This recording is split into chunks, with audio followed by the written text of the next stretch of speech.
রব্বুল আলামিন জানিয়ে দিলেন বান্দারে, ইয়া আইয়ুহাল্লাযীনা আমানু যকুরুল্লাহা যিকরান কাসীরা ওয়াসাব্বিহুহু বুকরাতাও ওয়া আসীলা। তোমরা অধিক পরিমাণে আল্লাহ রব্বুল আলামিনকে স্মরণ করবে, সকাল এবং সন্ধ্যায় স্মরণ করবে। কেমন স্মরণ তোমরা করবে? এই পৃথিবীর মানুষগুলো আল্লাহ তাআলাকে ভুলে এত গাফিল হয়ে গেছে, অন্তরে মরিচিকা ফলাইছে। আল্লাহ রাব্বুল আলামিন জানিয়ে দিলেন, ওয়া ইদ সাইয়ানা লাহুমুশ শাইতানু আ'মালাহুম ওয়া ক্বালা লা গালিবা লাকুমুল ইয়াওমা মিনান নাসি ওয়া ইন্নী জারুল লাকুম। তোমাদেরকে শয়তান ধোঁকা দেয়, কিন্তু এই শয়তান যখন প্রকাশ্যে আল্লাহ রাব্বুল আলামিনের গজব দেখে, তখন শয়তান কিন্তু প্রকাশ্যে তোমার কাছ থেকে দূরে চলে যায়। এই জন্য আল্লাহ রাব্বুল আলামিন বললেন, সুরাকা ইবনে মালিকের চেহারার মতো শয়তান কিন্তু একটি চেহারা ধারণ করেছিল। আপনার আর আমি যদি হেঁটে যাই, এর ভিতরে যদি শয়তান আমাদের ধোঁকা দিয়ে অন্য জায়গায় নিয়ে যায়, প্রকাশ্যে যদি কোনো আযাব আসে, ফেরেশতারা আসে, সেটা শয়তান দেখতে পাবে। কিন্তু আপনি আমি ওই শয়তানের ধোঁকায় পড়ে যখন খারাপ কাজে লিপ্ত হলাম, আল্লাহ তাআলাকে ভুলে গেলাম, তখন শয়তান কিন্তু দূরে চলে যাবে, বলবে তোমাদের সাথে আমি নাই, তুমি আমার ধোঁকায় কেন পড়েছো? আর যখন আপনি শয়তানের ধোঁকায় পড়ে আল্লাহকে ভুলে যাবেন, তখন শয়তান বলবে আমি তো তোমাকে শুধু ধোঁকা দিয়েছি, নিতে পারি নাই, তুমি কেন গেছো? তোমার ভিতরে একটা নফস দিয়ে দেওয়া হয়েছিল, এমন একটা বস্তু আল্লাহ তাআলার পক্ষ থেকে আমাদের অন্তরে আছে। সেই অন্তরটা এমন হয় যে আল্লাহ রাব্বুল আলামিনের জিকির যদি ওই অন্তরে থাকে, আল্লাহ ওয়ালাদের যেমনি ভাবে শয়তান ধোঁকা দিতে পারে না, ঠিক তেমনি ভাবে আপনাকে আমাকে কখনো ধোঁকা দিতে পারবে না। বলে সুবহানাল্লাহ। والنجم والشجر يسجدان وفضل زمانا على زمان كما فضل مكانا على مكان وإنسانا على إنسان ونشهد أن لا إله إلا الله وحده لا شريك له ونشهد أن سيدنا وسندنا وحبيبنا وطبيبنا ومولانا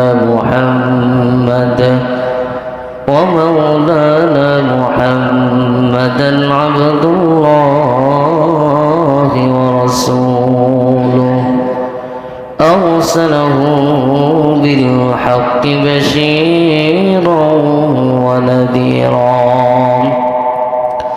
وداعيا إلى الله بإذنه وسراجا وقمرا منيرا وقد قال الله تعالى في كلامه المجيد والفرقانه الحميد। সবাই একটু আমার সাথে সাথে মোহাব্বতের তাল মিলিয়ে অন্তরটা খুলে শয়তানকে বোকা বানিয়ে যেমনিভাবে শয়তান আমাদেরকে ধোঁকা দেয়, এই দুরূদ এবং সালাম পেশ করার সাথে সাথে আউযুবিল্লাহ বিসমিল্লাহ পড়ার সাথে সাথে যেন সকল শয়তান এখান থেকে দূর হয়ে মনের অন্তরের যে কালিমা, এই কালিমা পরিষ্কার হয়ে যায়। সেই আমার সাথে সাথে পড়ুন, আউযু বিল্লাহি মিনাশ শাইতানির রাজীম বিসমিল্লাহির রহমানির রহিম ইয়া আইয়ুহাল্লাযীনা আমানু যকুরুল্লাহা যিকরান কাসীরা ওয়াসাব্বিহুহু বুকরাতাও ওয়া وصيلا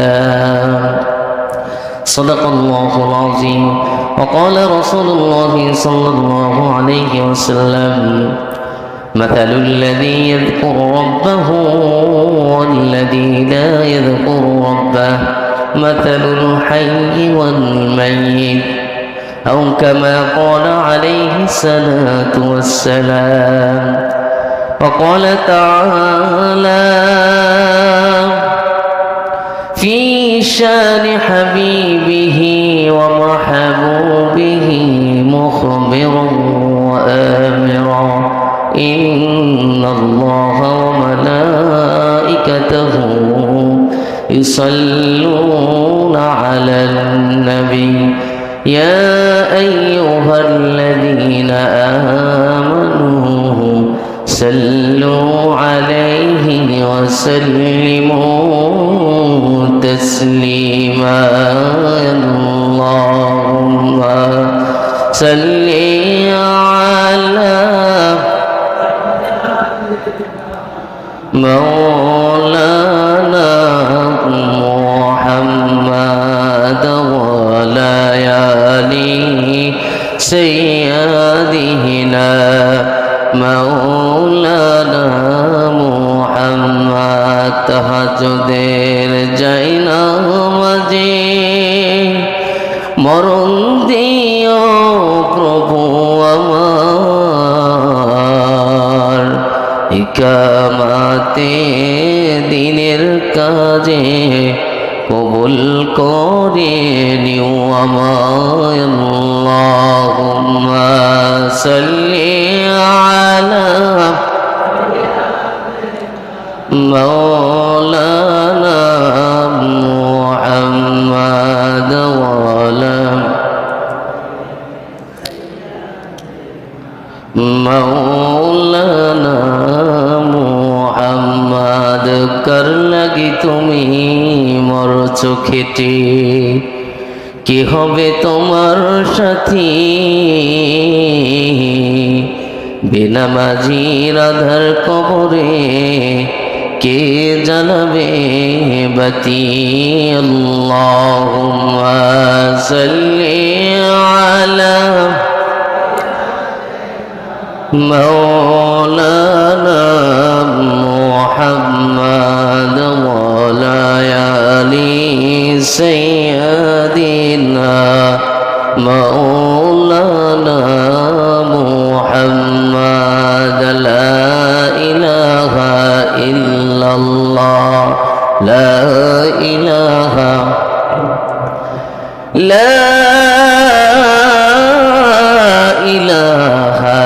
ইল্লাল্লাহ মুহাম্মাদুর রাসূলুল্লাহ সাল্লাল্লাহু আলাইহি ওয়াসাল্লাম।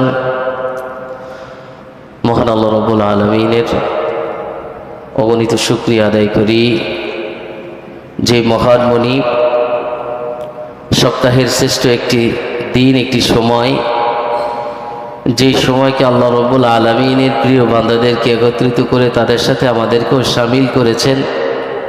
এই জন্য আল্লাহ তাআলার কাছে অগণিত শুকরিয়া আদায় করি। আল্লাহ তাআলা সুস্থ রেখে সুন্দর রেখে আমাদেরকে কোরআনের এই মজমায় শামিল করে দুটি কথা শোনার তৌফিক দিয়েছেন। এই জন্য আমরা শুকরিয়া জ্ঞাপন করি, বলি আলহামদুলিল্লাহ। সম্মানিত সুধী, আমরা আজকে এমন একটি বিষয় আলোচনা শুনবো ইনশাআল্লাহ, যেই বিষয়ের সাথে আমরা মোটামুটি সবাই জড়িত এবং সেই বিষয়টাকে আমরা অত্যন্ত ভালোবাসার সহিত আমরা আদায় করে থাকি। কিন্তু এর যে কত উপকারিতা আছে এটা জানার অনেকের হয়তো সৌভাগ্য হয়নি, শুনেছি, শোনাটা ওরকম কাজে লাগায়নি, এজন্য অনেকের সাথে সংমিশ্রণ নয়। আমরা পবিত্র কোরআনে হাকিম থেকে সূরা আহজাবের 42 নম্বর আয়াত তেলাওয়াত করেছি। আল্লাহ রাসূলের অসংখ্য বাণী থেকে ছোট্ট একটি হাদিস আপনাদের সামনে উপস্থাপন করেছি। এর আলোকে আমরা আজকে বিষয়ের আলোকে আলোচনা শুনবো ইনশাআল্লাহ। আমরা যে আলোচনাটি শুনবো সেটা হলো জিকির এবং জিকিরের উপকারিতা। আল্লাহ রাব্বুল আলামিন পবিত্র কোরআনের সূরা আহজাবের 42 নম্বর আয়াতে বলেন, ইয়া আইয়ুহাল্লাযীনা আমানু যকুরুল্লাহা যিকরান কাসীরা ওয়াসাব্বিহুহু বুকরাতাও ওয়া আসীলা। হে ঈমানদারগণ, তোমরা আল্লাহকে অধিক পরিমাণে স্মরণ করো। ওয়াসাব্বিহুহু বুকরাতাও ওয়া আসীলা, সকাল সন্ধ্যায় সর্ব অবস্থায় এই পবিত্রতা ঘোষণা করো। আমরা ফজর থেকে রাত্রি ঘুমানোর আগ পর্যন্ত আল্লাহ রাব্বুল আলামিনকে স্মরণ করি। রাত্রি ঘুমাতে গেলেও স্মরণ করি, ঘুমাই। আবার যখন উঠি তখন ওঠার পরে আল্লাহ রাব্বুল আলামিনকে স্মরণ করি, সালাতে দাঁড়িয়ে যাই। এরপরেও আল্লাহ রাব্বুল আলামিন কেন বললেন? আল্লাহ রাসূল সাল্লাল্লাহু আলাইহি ওয়াসাল্লাম তার হাদিসে বললেন, মাসালুল লাযী ইয়াযকুরু রাব্বাহু ওয়াল লাযী লা ইয়াযকুরু রাব্বাহু মাসালুল হাইয়্যি ওয়াল মাইয়্যিত। যে নবী করিম সাল্লাল্লাহু আলাইহি ওয়াসাল্লাম বললেন, প্রতিপালক, তোমাকে যে প্রতিপালন করে, তুমি যাকে রব হিসাবে মানো, আর যে রব তোমাকে এত কিছু দিয়েছেন, সেই রবকে যারা স্মরণ করে, তারা জিকির করে, তাদের উপমা হলো, তাদের উদাহরণ হলো, তাদের মিসাল হলো এরকম যে মৃত ব্যক্তি এবং জীবিত ব্যক্তি যেমনিভাবে সমান হয় না, ঠিক যারা জিকিরে তাদের ঠোঁটকে, মুখকে, অন্তরকে ভিজিয়ে রাখে, তাদের সাথে অন্য কোনো ইমানওয়ালা ব্যক্তিদের কম্পেয়ার হবে না, তারা তুলনা করা যাবে না তাদের সাথে, তারা এতটা আগানো। এই যে আমরা বলি যে অন্তরে মরিচা পড়ে, জিকির না করলে অন্তরের গুণাগুলি মুছে না, এই কথাগুলি আপনারা অনেকে শুনে থাকবেন। এখানে একটি কথা সবসময় মনে রাখতে হবে, কুরবানি আসলে, সামনে যে আমাদের ঈদুল আজহা আসবে, তখন দেখবেন যে সিরিয়ালে অনেক ইমাম সাহেব বা মাদ্রাসার হুজুররা এই বড় বড় এইগুলি নিয়ে যাবে, ছুরিগুলি নিয়ে যাবে, বলবে একটু ধার দিয়ে দেন, অনেক দিন যাবত পড়ে রয়েছে। তো ওইটা মরিচা, লাল লাল মরিচার মতো পড়ে যায়। এটা যেমনিভাবে আমরা সচক্ষে দেখি, কিন্তু অন্তরে যে মরিচাটা পড়ে, এটা সেই অন্তরের চোখ আমাদের নাই। তো এই মরিচাটা দুই ধরনের হয়। একটা হলো মানুষ গাফেল হতে হতে, মানুষ এতই গাফেল হয়ে যায়, আল্লাহ তাআলার প্রতি এত উদাসীন হয়ে যায়, এই উদাসীন হতে হতে মানুষের অন্তরে মরিচিকা পড়ে। আর একটা হলো বেশি পরিমাণে গুনাহ করার কারণে অন্তরে মরিচিকা পড়ে। মনে রাখতে হবে, এই যে কথাগুলি বলতেছি, কথাগুলি আপনার আমার সকলের জন্য জানা খুবই গুরুত্বপূর্ণ। মানুষের অন্তরে মরিচিকা পড়ে কয় কারণে? দুই কারণে, মনে রাখেন। এক কারণ হলো মানুষ অতিরিক্ত পরিমাণে গাফিল হয়ে গেলে, আল্লাহ তাআলার কাছ থেকে অতিরিক্ত পরিমাণ গাফিল যখন হয়ে যায়, তখন মানুষের অন্তরে মরিচিকা পড়ে। আরেকটা মরিচিকা পড়ে এই জন্য, যখন আল্লাহ রাব্বুল আলামিনের হুকুম অমান্য করতে করতে গুনার কাজে এত পরিমাণে লিপ্ত হয়ে যায়, তখন মানুষ গাফিল হয়ে যায়, মানুষের অন্তর মরিচিকা পড়া শুরু করে। এই জন্য আল্লাহ রাব্বুল আলামিন সূরাতুল কাহফের 28 নম্বর আয়াতের শেষের অংশে আল্লাহ তাআলা জানিয়ে দিলেন, ওয়ালা তুতি'আ মান আগফালনা কলবাহু আন যিকরিনা ওয়াত্তাবা'a হাওয়াহু ওয়া কানা আমরুহু ফুরতা। তোমাদের কলবটা যদি পরিষ্কার করতে হয়, তাহলে আল্লাহর রাসূল কি বলেছেন শুনুন, আকসারু যিকরাল্লাহ হাত্তা ইয়াকুলু মাজনুন। তোমরা এমনভাবে জিকিরে মগ্ন হয়ে যাও জানি দূর থেকে কোনো ব্যক্তি তোমাকে দেখে দেখে পাগল বলে, এই লোকটা সাধারণ আর নয়, স্বাভাবিক নয়, এই লোকটা মনে হয় পাগল হয়ে গেছে। আল্লাহ রাব্বুল আলামিন জানিয়ে দিলেন বান্দারে, ইয়া আইয়ুহাল্লাযীনা আমানু যকুরুল্লাহা যিকরান কাসীরা ওয়াসাব্বিহুহু বুকরাতাও ওয়া আসীলা। তোমরা অধিক পরিমাণে আল্লাহ রাব্বুল আলামিনকে স্মরণ করবে, সকাল এবং সন্ধ্যায় স্মরণ করবে। কেমন স্মরণ তোমরা করবে? এই পৃথিবীর মানুষগুলো আল্লাহ তাআলাকে ভুলে এত গাফিল হয়ে গেছে, অন্তরে মরিচিকা ফালাইছে, আল্লাহ রাব্বুল আলামিন জানিয়ে দিলেন, ওয়াইদ সাইয়ানা লাহুমুশ শাইতানু আ'মালাকুম ওয়া ক্বালা লা গালিবা লাকুমুল ইয়াওমা মিনান নাসি ওয়া ইন্নী জারুল লাকুম। তোমাদেরকে শয়তান ধোঁকা দেয়, কিন্তু এই শয়তান যখন প্রকাশ্যে আল্লাহ রাব্বুল আলামিনের গজব দেখে তখন শয়তান কিন্তু প্রকাশ্যে তোমার কাছ থেকে দূরে চলে যায়। এই জন্য আল্লাহ রাব্বুল আলামিন বললেন, শুরাকা ইবনে মালিকের চেহারার মতো শয়তান কিন্তু একটি চেহারা ধারণ করেছিল। আপনার আর আমি যদি হেঁটে যাই, এর ভিতরে যদি শয়তান আমাদের ধোঁকা দিয়ে অন্য জায়গায় নিয়ে যায়, প্রকাশ্যে যদি কোনো আযাব আসে, ফেরেশতারা আসে, সেটা শয়তান দেখতে পাবে। কিন্তু আপনি আমি ওই শয়তানের ধোঁকায় পড়ে যখন খারাপ কাজে লিপ্ত হলাম, আল্লাহ তাআলাকে ভুলে গেলাম, তখন শয়তান কিন্তু দূরে চলে যাবে, বলবে তোমাদের সাথে আমি নাই, তুমি আমার ধোঁকায় কেন পড়েছো। আর যখন আপনি শয়তানের ধোঁকায় পড়ে আল্লাহকে ভুলে যাবেন, তখন শয়তান বলবে আমি তো তোমাকে শুধু ধোঁকা দিয়েছি, নিতে পারি নাই, তুমি কেন গেছো। তোমার ভিতরে একটা নফস দিয়ে দেওয়া হয়েছিল, এমন একটা বস্তু আল্লাহ তাআলার পক্ষ থেকে আমাদের অন্তরে আছে। সেই অন্তরটা এমন হয় যে আল্লাহ রাব্বুল আলামিনের জিকির যদি ওই অন্তরে থাকে, আল্লাহওয়ালাদের যেমনিভাবে শয়তান ধোঁকা দিতে পারে না, ঠিক তেমনিভাবে আপনাকে আমাকে কখনো ধোঁকা দিতে পারবে না। বলে সুবহানাল্লাহ। এই জন্য শুরাকা ইবনে মালিকের কথা বলা হয়েছে। বদরের প্রান্তে যখন কাফের মুশরিকরা মুসলমানদের বিরুদ্ধে যুদ্ধ করতে যাবে, কিছু দূর যাওয়ার পরেই তাদের নেতা বলতেছে, আমরা যেখান থেকে চলে যাব, আমাদের স্ত্রী পরিবার পরিজন ছোট্ট ছোট্ট সন্তানেরা আছে, এদেরকে আবার ওখান থেকে কি আক্রমণ করবে কিনা।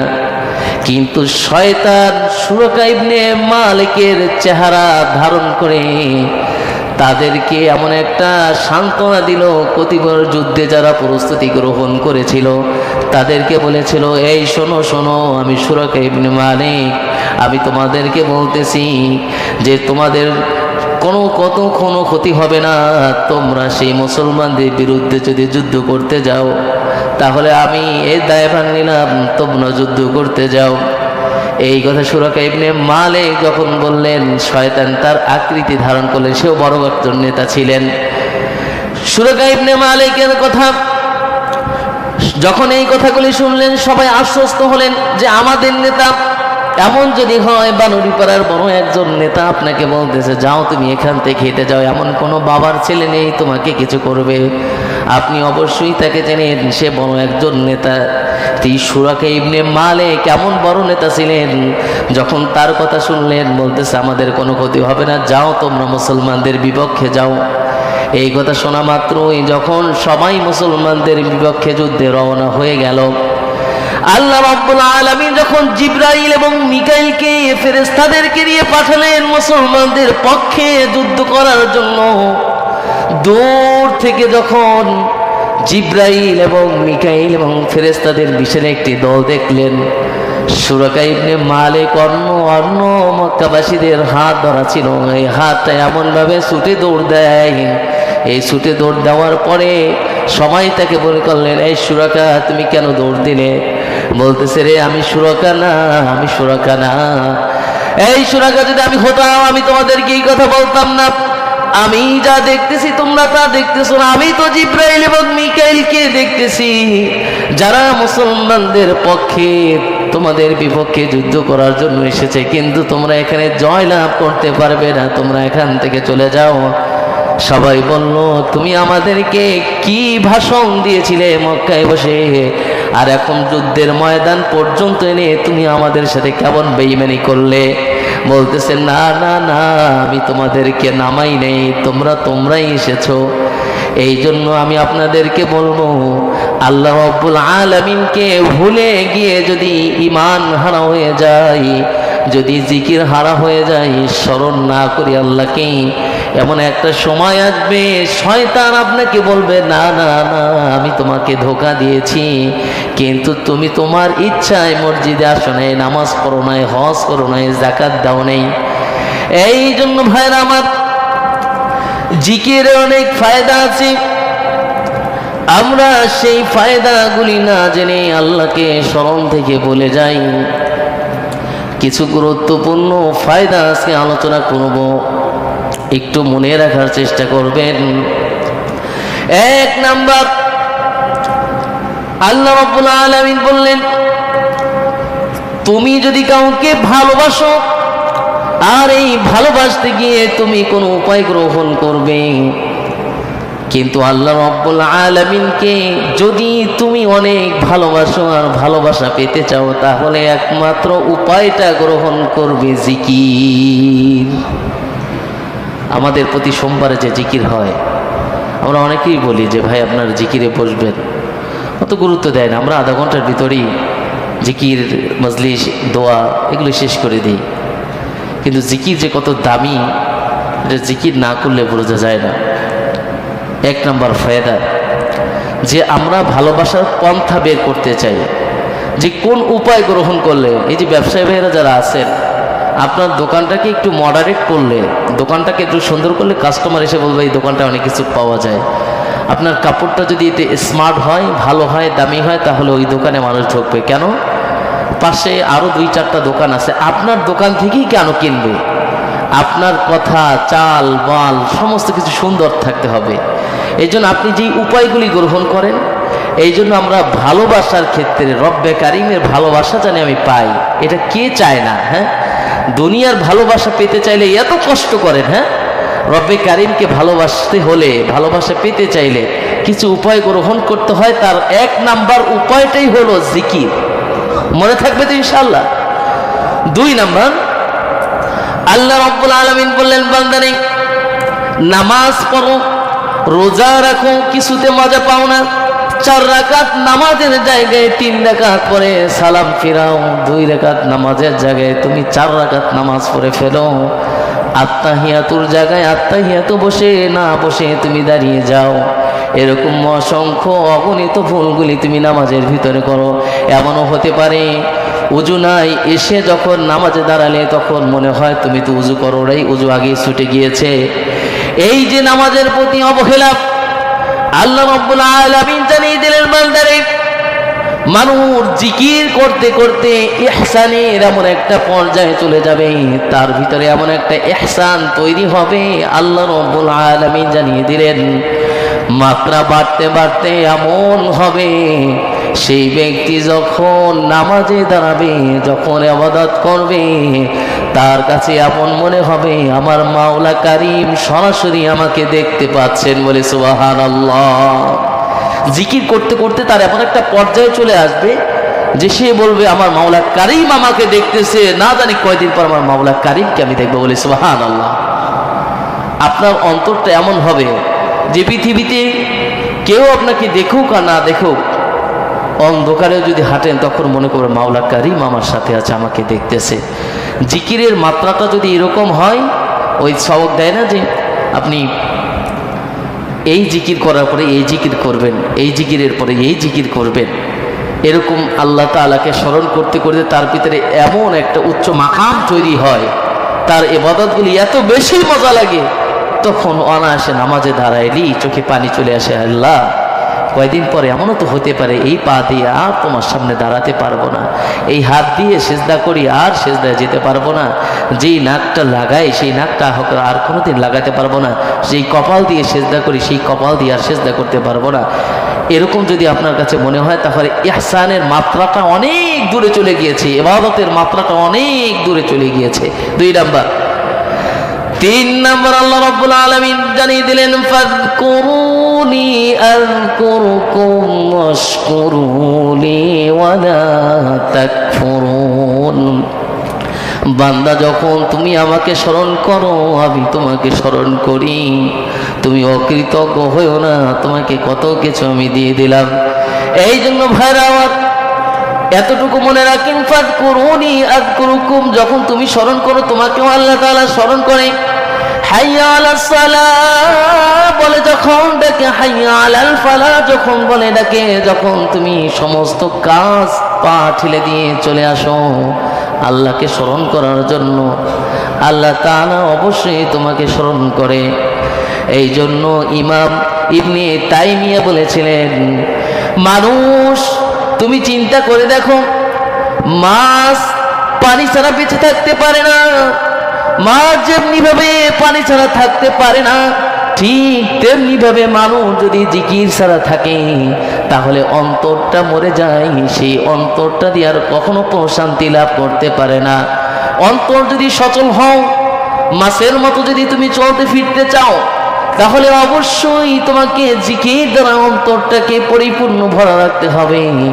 মাছ যেমনি ভাবে পানি ছাড়া চললে মারা যায়, জিকিরের অন্তর যদি তোমার না থাকে আস্তে আস্তে শুকিয়ে যাবে তোমার অন্তর। ওই অন্তর শুকনা হয়ে গেলে আর যদি ভিজাতে না পারো তাহলে তুমি ইবাদত করে কোনো মজা পাবে না।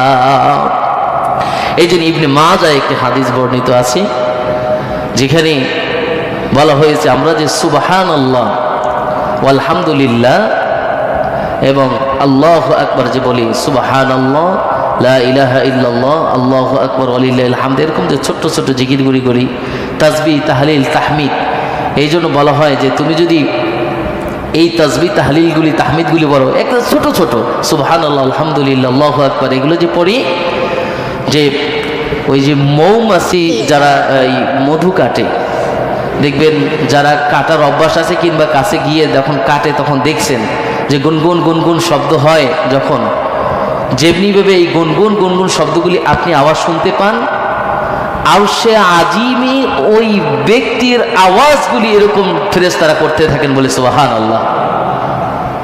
তাহলে বুঝতে হবে আপনার সুবহানাল্লাহ আলহামদুলিল্লাহ আল্লাহু আকবার পাওয়ারটা কি পরিমাণে। আপনি শুধু এতটুকু বললেন, মৌমাছির মতো গুঞ্জন করে আপনার নামের তালিকাগুলি আরশে আজিমে চলে গেল। আল্লাহু আকবার। এই জন্য আল্লাহ রাব্বুল আলামিন বললেন, বান্দা তোমার সুখের সময়, তোমার যখন সুখ, এই সুখের সময় যখন আল্লাহ রাব্বুল আলামিনকে স্মরণ করো, দুঃখের সময় আল্লাহ রাব্বুল আলামিনকে ফেরেশতারা স্মরণ করিয়ে দেয়। কি বলে? আল্লাহ রাব্বুল আলামিনকে ফেরেশতারা বলে, ওগো মালিক, তোমার এই বান্দা তার সুখের সময় এমন ভাবে তোমাকে স্মরণ করেছে, এখন তার বিপদ এমন ভাবে উপরে চেপে গেছে, তোমাকে সে স্মরণ করতে না পারলেও তুমি তাকে স্মরণ করে বিপদ থেকে বের করে দাও। ফেরেশতারা স্মরণ করিয়ে দেয়। আপনার সুখের সময় আপনি যখন আনন্দে, এই যে কিছুদিন আগে রেজাল্ট হলো না 12 তারিখে, আপনার ছেলে, আপনার ভাগনা, আপনার তো কোন ভালো রেজাল্ট করেছে, আপনি সবাইকে জানিয়ে দিয়েছেন। এরকমই কিছু মানুষ যারা ফেল করেছে, হয়তো তারা আত্মহত্যা করেছে, না হয়তো বাড়ি থেকে বের হয়ে গেছে, নাকি ডিপ্রেশনে কারোর সাথে কথা বন্ধ করে দিয়েছে, অসুস্থ হয়ে পড়েছে। এখন আপনার মা কিংবা বাবা, আপনার সন্তান অসুস্থ হয়ে হসপিটালে বেডে কাতরাচ্ছে, তখন বিপদে আপনার কারো কথা মনে নেই, কারকে জানাবেন? এই অসুস্থর কথা কাকে বলবেন? একটা মৃত্যুর খবর যখন, মৃত্যুর সংবাদ আপনি শোনেন, তো আপনিই তো দুর্বল হয়ে যান, আপনি পারবেন না কাউকে জানাইতে। তখন ফেরেশতারা বলে, ওগো মালিক, তার যখন সুখের সময় ছিল তখন সে আপনাকে অনেক পরিমাণে স্মরণ করেছে, এখন তো তার দুঃখের সময়, এখন যদি আপনাকে স্মরণ করতে না পারে, আল্লাহ এই কষ্ট থেকে আপনি তাকে মুক্তি করে দিন। বলি সুবহানাল্লাহ। এই জন্য ভালো থাকাকালীন, সুখে থাকাকালীন বেশি বেশি আল্লাহকে স্মরণ করতে হবে। কি পারবো না ইনশাআল্লাহ? এই জন্য আল্লাহ রাব্বুল আলামিন মুআয ইবনে জাবাল থেকে একটি হাদিস বর্ণিত, আল্লাহ রাব্বুল আলামিন যেমনি ভাবে কোরআনে বললেন, আল্লাহর হাবিব হাদিসে বললেন, ওগো আলী, তোমরা শুনে নাও, যখন রব্বে কারীমের নাম বেশি বেশি স্মরণ করো, তোমাদের যে পাপগুলি হয়, এই পাপগুলি থেকে মুক্তির লাভ একমাত্র তোমাদের জিকির। বলে সুবহানাল্লাহ। এই জন্য এই জিকিরের সকিনা নাজিল হয়। বুখারী, মুসলিম আর অন্যান্য হাদিসে একটি ঘটনা বর্ণনা করা হয়।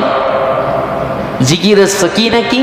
সকিনা একটা রহমত, এই যে আপনারা এখানে যারা বসছেন, এই মজলিসটা সাকিনা দ্বারা আবৃত, রহমতের ফেরেশতারা, এরকম সাকিনার কিছু ফেরেশতারা আল্লাহ তাআলার পক্ষ থেকে রহমত নাজিল করেন এবং বলেন, আল্লাহ তাআলার কাছে বলতে থাকেন, আপনার এই বান্দাদেরকে রহমত নাজিল করা হয়েছে, কে কি চায়? যখন ফেরেশতাদেরকে আল্লাহ তাআলা বললেন, ওগো ফেরেশতারা, আমার এই বান্দারা এই জিকির কোরআনের মাজলিসে বসেছে, আমার বান্দা কি চায়?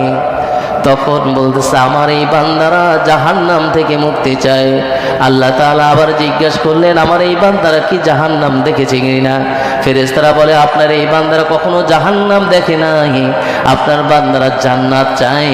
আবার আল্লাহ রাব্বুল আলামিন জানা সত্ত্বেও বারবার রিপিট করে ফেরেশতাদেরকে জিজ্ঞাসা করলেন, আমার এই বান্দারা কি জান্নাত দেখেছে কিনা? বলতেছে না।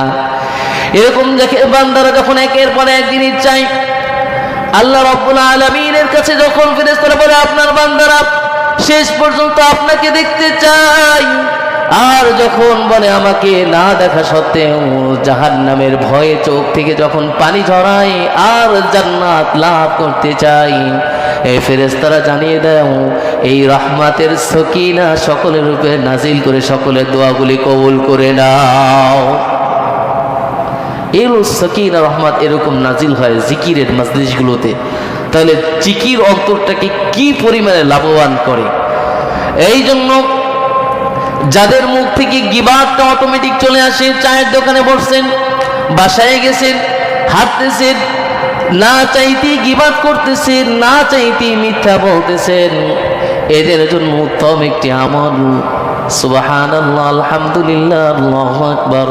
যেই ব্যক্তি এই জিকিরের মাজলিসে বসে এই জিকিরগুলি করবে, হাঁটতে চলতে বসতে, জিকিরের মাজলিস ছাড়াও যখন এই জিকিরগুলি তার জবানে থাকবে, তখন গিবাত নামক গুনাহ, মিথ্যা নামক গুনাহ, পরনিন্দা নামক গুনাহ, এই সকল গুনাহ থেকে তার জবানকে আল্লাহ রাব্বুল আলামিন হেফাজত করে দিবেন। এই জন্য ইবনে মাসউদ রাদিয়াল্লাহু তাআলা আনহু থেকে বর্ণিত, তিনি বলেন, রাসূল সাল্লাল্লাহু আলাইহি ওয়াসাল্লাম মিরাজের রজনীতে যখন গেলেন, তখন ইব্রাহিম আলাইহিস সালাতু ওয়াস সালামের সাথে দেখা হয়। ইব্রাহিম আলাইহিস সালাতু ওয়াস সালাম বলেন, হে নবী, আমার পক্ষ থেকে আপনার উম্মতদেরকে সালাম দিয়ে দিবেন আর বলবেন, তারা যদি জান্নাতে গাছ রোপণ করতে চায়, তারা যদি জান্নাতে, তাহলে তাদের জন্য ছোট্ট একটা জিকির আমি দিয়ে দিলাম, সেটা হলো সুবহানাল্লাহ, আলহামদুলিল্লাহ, ওয়ালা ইলাহা ইল্লাল্লাহু, আল্লাহু আকবার। আবার বলি, যদি জান্নাতে গাছ রোপণ করতে চায়, তারা জানি এটা বলে সুবহানাল্লাহ, আলহামদুলিল্লাহ, ওয়ালা ইলাহা ইল্লাল্লাহু, আল্লাহু আকবার। এবং অপর একটি হাদিসে, তোমরা কি জান্নাতে খেজুর গাছ চাও? এই যে আমরা সৌদি আরবে যারা উমরা করতে গেছি, হজ করতে গেছি, যে অসংখ্য অসংখ্য গাছ সিরিয়ালে দেখতে পাচ্ছেন খেজুর গাছ।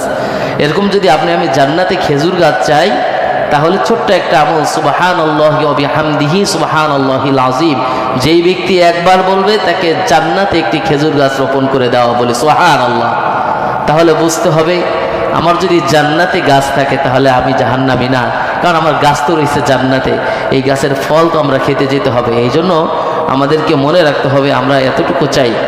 এজন্য জিকিরের কিছু সুফল হাদিসে বর্ণনা করা হয়েছে, বুখারী এবং মুসলিমের বর্ণনায় হাদিস এসেছে যে, লা ইলাহা ইল্লাল্লাহু ওয়াহদাহু লা শারীকা লাহু, লাহুল মুলকু ওয়া লাহুল হামদু ওয়া হুয়া আলা কুল্লি শাইইন কাদির।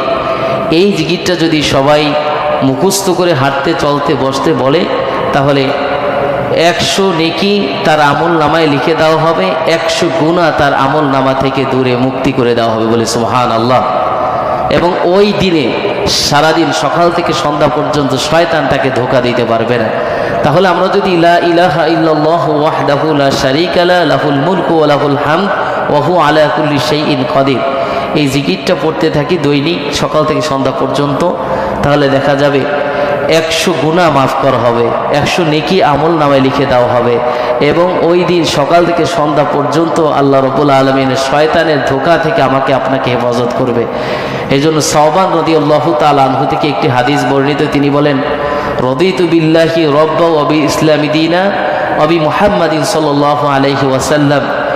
এই দোয়াটুকু যদি কেউ পড়ে, আর আল্লাহ রাব্বুল আলামিন বললেন, তোমরা যেমনিভাবে পানি খেয়ে অন্তরটাকে ঠান্ডা করো, তৃপ্তি করো, বা দামি খাবার খেয়ে যখন একদম ভরপুর, না আমার এখন ভরপুর হয়ে গেছে আর আমি খাবার নিতে পারবো না, আলহামদুলিল্লাহ অনেক ভালো খেয়েছি, এরকম একটা তৃপ্তি তোমরা পাও। ঠিক তেমনিভাবে তুমি যদি এই দোয়াটুকু পড়তে থাকো তাহলে আল্লাহ রাব্বুল আলামিনের উপর তোমাকে তৃপ্তি করানো, এটা তার উপরে হয়ে যায় যে না, আমার এই বান্দা যেহেতু আমাকে এটা করেছে, এই আমলটুকু করেছে, এটাও আমার জন্য করণীয় হয়ে যায়, বলে সুবহানাল্লাহ। আমাদের জন্য যদি করণীয় হয় এটা, তাহলে আল্লাহ রাব্বুল আলামিনের জন্য এটা করণীয় হয়ে যায়।